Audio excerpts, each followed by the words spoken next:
Olá, gente, tudo bem?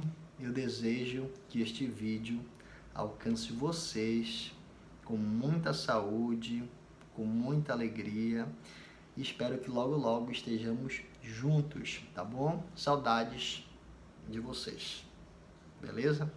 Olha só, galera, esta aula é específica para a turma do primeiro ano.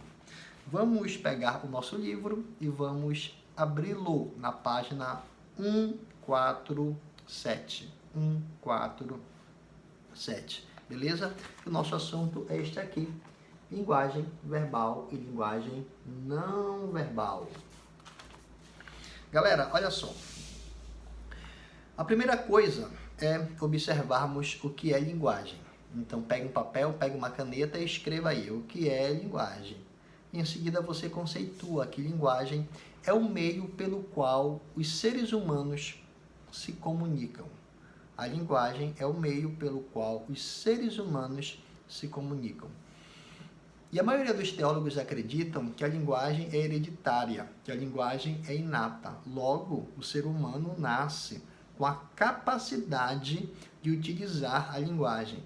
Nós vimos muito isso em vídeos que mostram nascimento de crianças.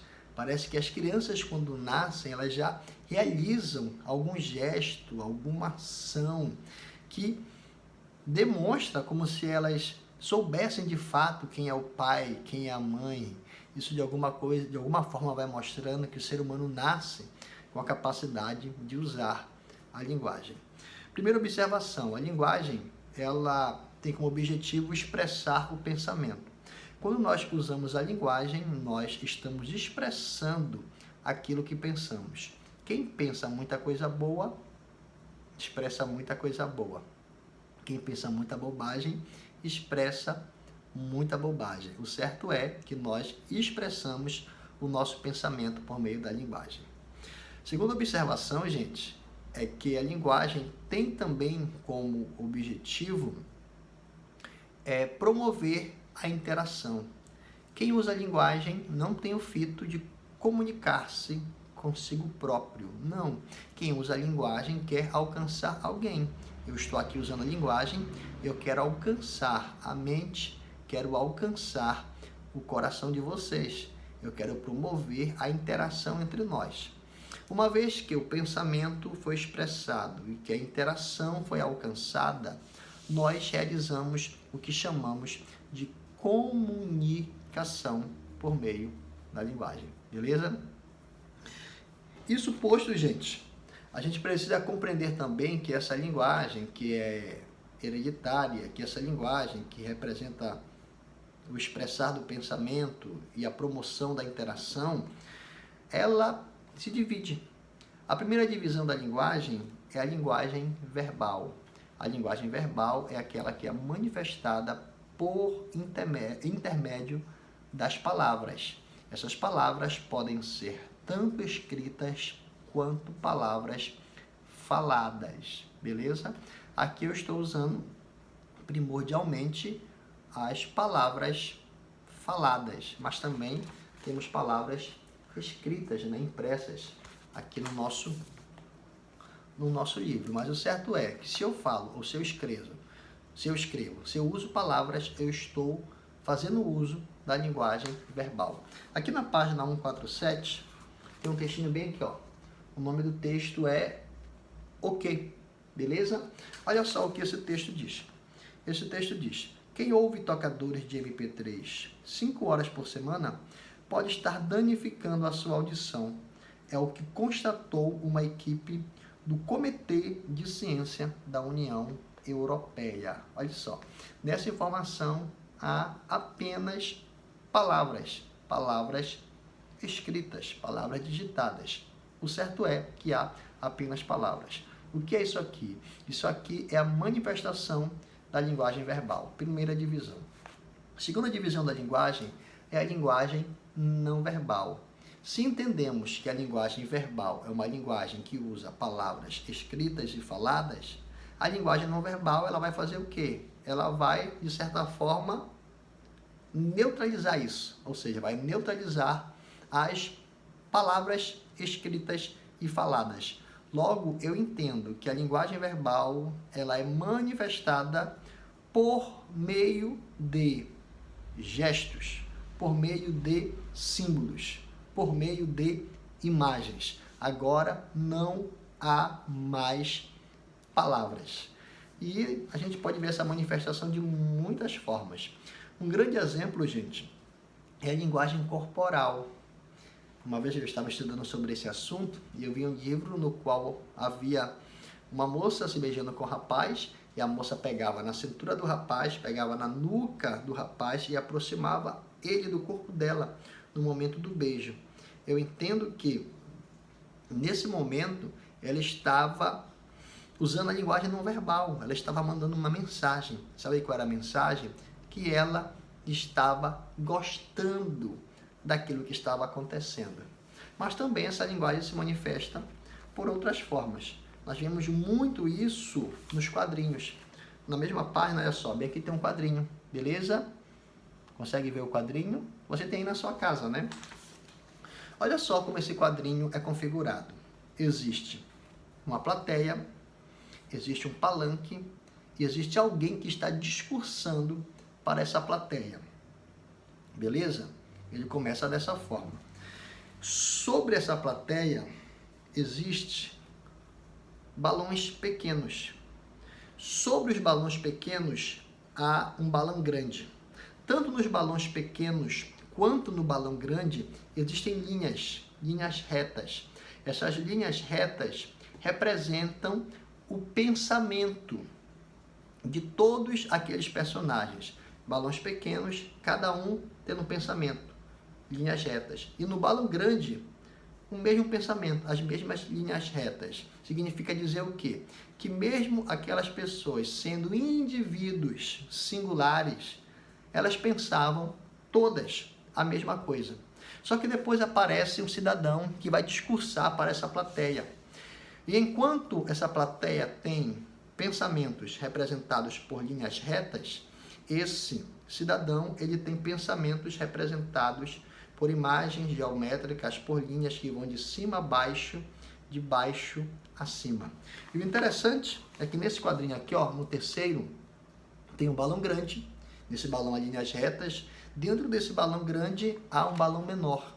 O balão menor representa o pensamento do homem que está discursando, e no balão menor há essas linhas de cima a baixo, de baixo a cima. E de algum modo, essas linhas que vão de cima a baixo, de baixo a cima, elas modificam as linhas que outrora eram retas. E na quarta imagem, todo mundo agora está pensando e o seu pensamento está sendo representado por linhas que vão de baixo a cima e de cima a baixo. O que foi que aconteceu aqui? Sabe o que aconteceu aqui?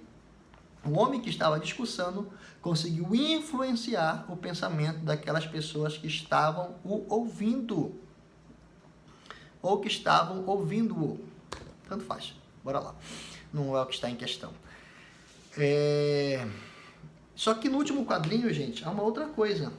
Esse homem agora, que estava discursando, ele foi para a casa dele, deitou-se numa cama, e agora esse homem ele começou a ter pensamentos representados por círculos.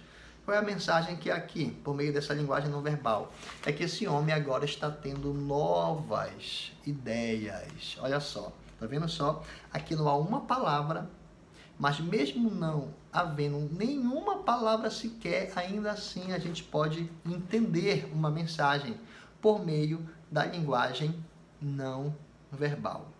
Primeira divisão, linguagem verbal com palavras escritas e faladas. Segunda divisão, linguagem não verbal, sem palavras. Agora, a linguagem é manifestada por meio de símbolos, por meio de imagens, por meio de gestos e por aí vai. E por último, existe a linguagem mista. Se a linguagem verbal é com palavras, se a linguagem não verbal é com símbolos, gestos e imagens, sem palavras, a linguagem mista vai possuir tanto uma coisa quanto a outra. É aquela linguagem na qual há tanto palavras quanto imagens, gestos, símbolos.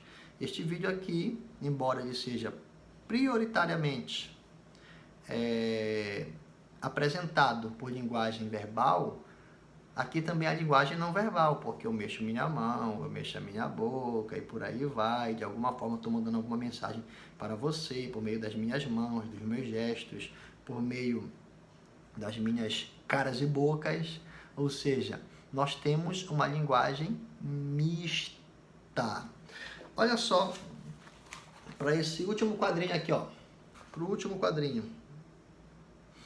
Nesse quadrinho aqui há duas cenas, né? Na primeira cena tem um homem que está em cima de um palanque, está discursando. Nesse palanque está escrito a palavra vote. Nós entendemos que se trata de um discurso político. Em cima dele há um balão. Nesse balão há as palavras que ele usou. E as palavras foram estas: não deixe de votar, não anule. O voto é uma conquista. Aí no segundo balão, há ele novamente falando e diz assim: o povo não está ainda preparado para votar. Aí de repente aparecem vários objetos sendo lançados da plateia nesse homem.